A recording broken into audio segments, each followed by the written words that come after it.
Hello, welcome to Anime Mystics. I'm Roman, and tonight I am watching the Ito Junji Collection Episode 8, or Junji Ito, whichever way it's supposed to be. I think I say it different almost every week. So,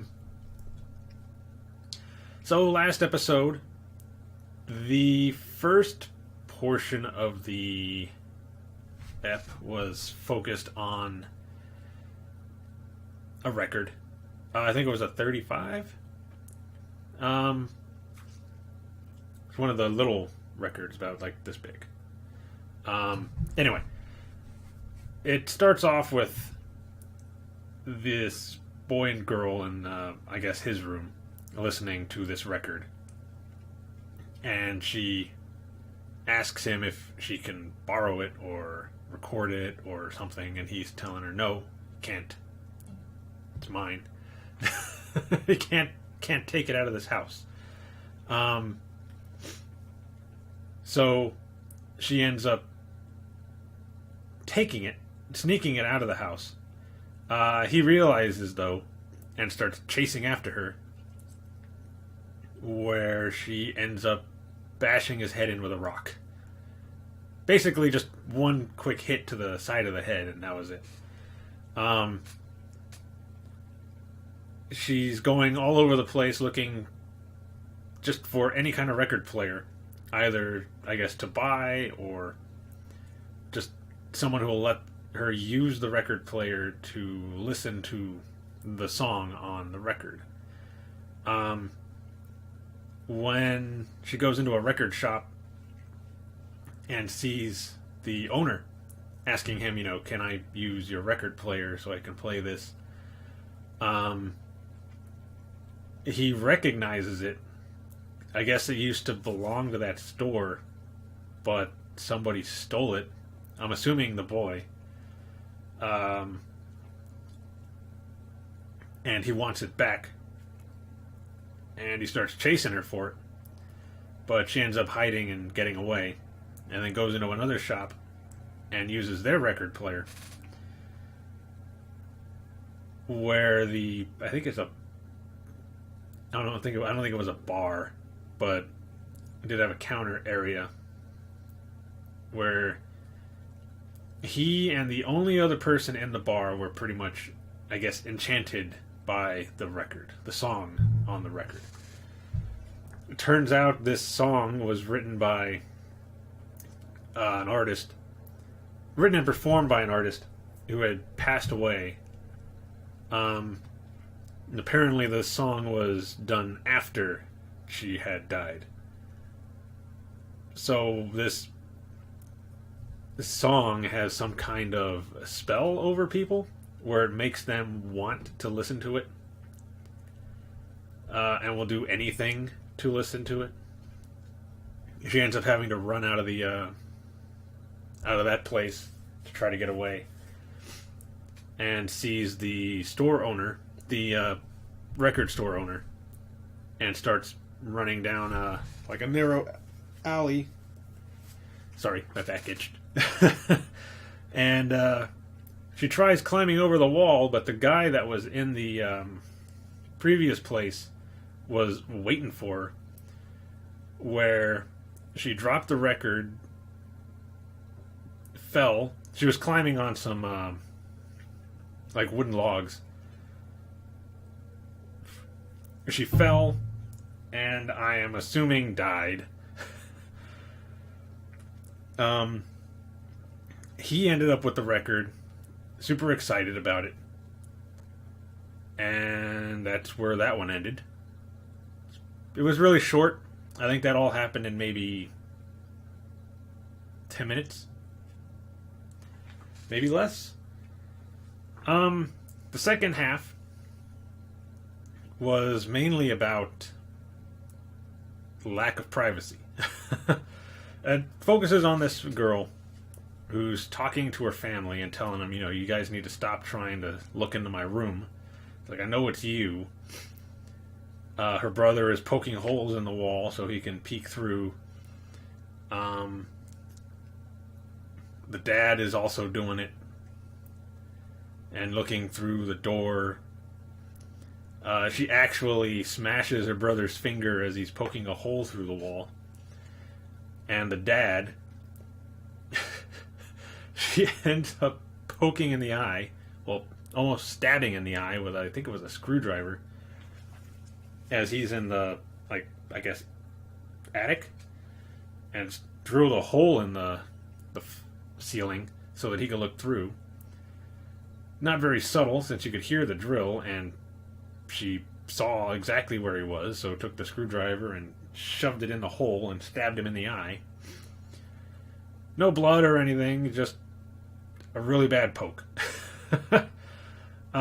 So in the morning, you see him with like an eye patch on, and the brother's got a bandage over his hand, and they're going, "It wasn't us. We didn't do it. I got this from running into a door, or I smashed my hand on something."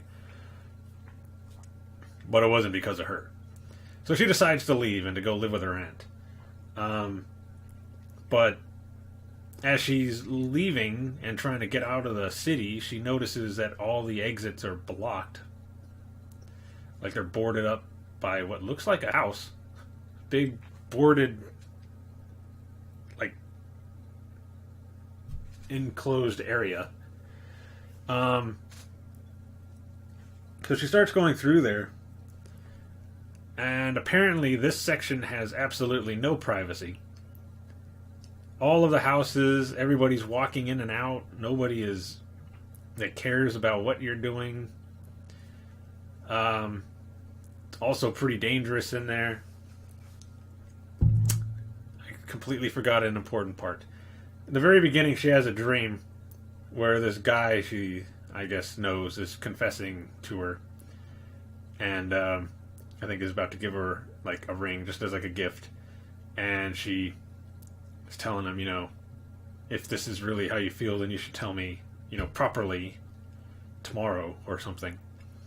But this guy in a mask shows up.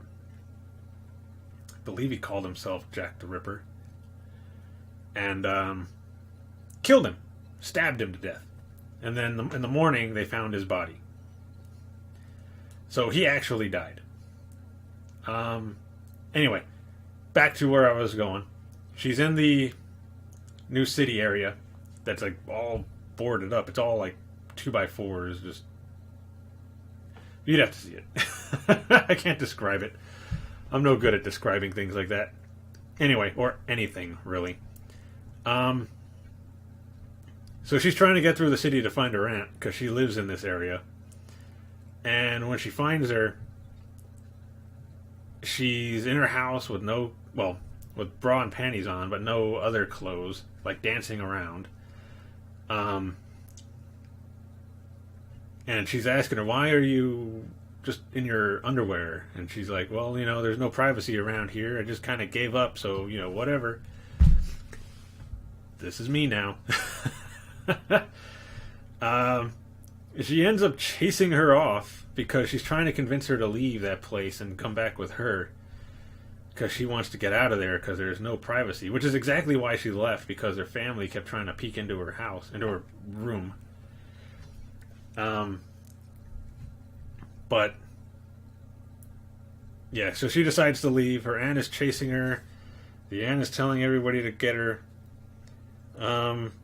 She ends up seeing these I don't think they're people. Creatures, I'm going to call them. In this dark... It wasn't even an alley. It was just like a dark room. They had elongated heads, which had like 10 eyes each, looking through holes in the walls. So she ran away from that, obviously. I would have ran away from that. And ends up towards I guess it would be considered a river or a creek, where she meets the guy she saw in her dreams, the one that killed the dude who confessed to her, and he's now trying to kill her, but the aunt shows up and hits him over the back of the head. I think she had a bat, And I believe they end up killing him. And she just tells her, just follow the water here and you'll find your way out. And she's still trying to convince her to go with her, but she just turns around and goes back into the city.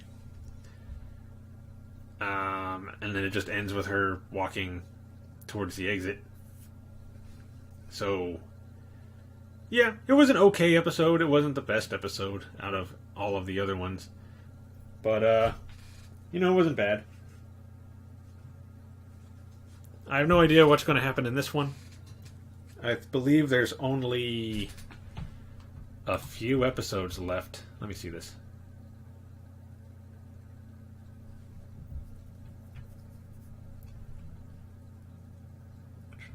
Trying to look up how many episodes are for this series.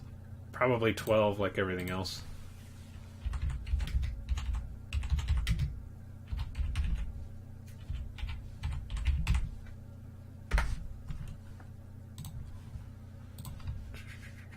Here we go.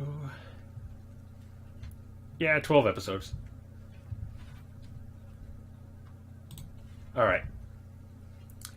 Anyway, the video is going to be located over here, and the link to the reaction is going to be in the description down below. What do I have this at? Turn you up. There we go. Alright. And we're going to start this episode in 3, 2, 1.